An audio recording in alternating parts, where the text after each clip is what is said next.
Praise the lord. జాలి హృదయుడైన క్రీస్తు యేసునకు మహిమ కలుగునుగాక.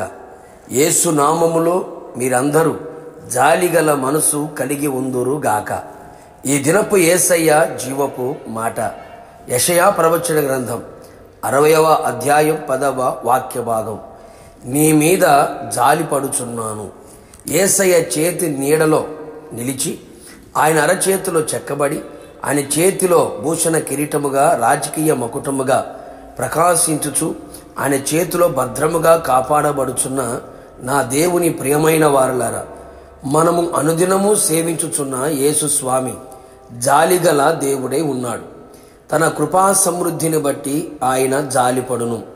ప్రస్తుతపు దినములలో మనుషులలో జాలి, దయ, కరుణ లేని వారై క్రూరమైన జనముగా మారిపోయింది.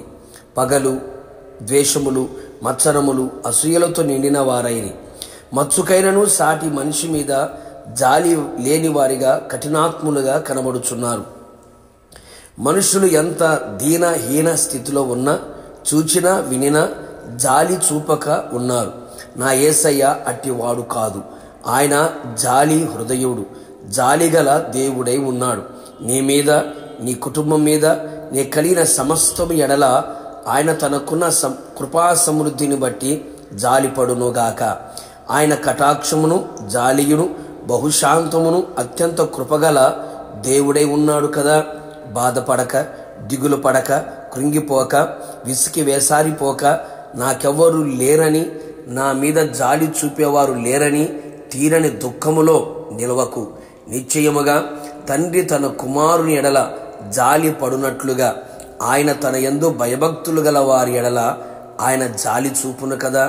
నీవు పశ్చాత్తాప్తుడవై నీ తప్పును ఒప్పుకొని ఆయన వైపు తిరిగిన ఎడల, కన్నీళ్లతో ఆయన పాద పద్మములపై నిలిచిన ఎడల, నిన్ను బట్టి రోషము పూని నీ మీద జాలి చేసుకును కదా.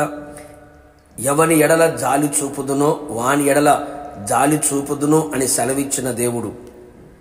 ఆయనకు మనం ప్రీతికరముగా జీవించుచు ఉన్న ఎడల నిశ్చయముగా నీ మీద ఆయన జాలిపడును. నీ మనవులన్నీ ఆలకించి అంగీకరించి ఆశ్చర్యమైన తన కార్యములను జరిగించును. నీ గాయములన్నీ కట్టును. నిన్ను పరామర్శించి నిన్ను సహవాసములో చేర్చును. ఆయన నీతో కూడా ఉండును, నిన్ను విడవకుండా ఉండును. నీ దోషమును అణిచివేయును. నీ పాపములన్నీ సముద్ర అగాధములో పడవేయును. నీ జీవితంలో వింత కార్యములు చెయ్యును. నీవు సిగ్గుపడకుండానట్లుగా చెయ్యును. నిన్ను ఘనపరచును. నీకు సకల సమృద్ధిని కలుగు చెయ్యును. నిన్ను అన్యజనుల మధ్యలో ఘనతాస్పదముగా ఉంచును. పోగొట్టుకున్నవన్నీ తిరిగి పొందుకునేటట్లుగా ఆయన చెయ్యును. నీ కలిగిన ప్రతి ప్రయాసమును కొట్టివేసి ప్రయాసమునకు తగిన ప్రతిఫలమును కూడా ఆయన దయచేయును.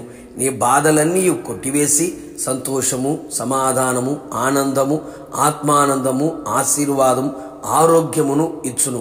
పాపపు లోకములో అపవాది చెరలో నుండి నిన్ను విడిపించును.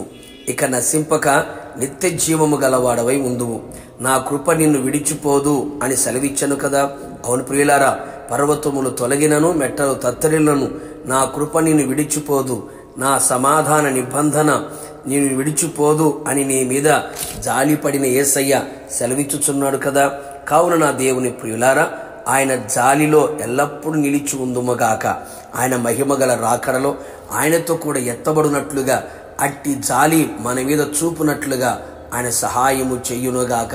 ఆయన కృపకు పాత్రులమై నిలిచి ఉందుముగాక. ప్రార్థన.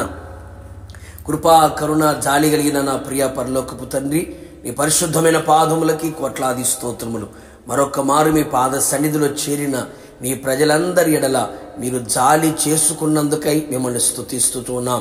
మీ జాలి, దయ, కరుణ ఎల్లప్పుడూ మా మీద నిలిచున్నట్లుగా సహాయము చేయండి.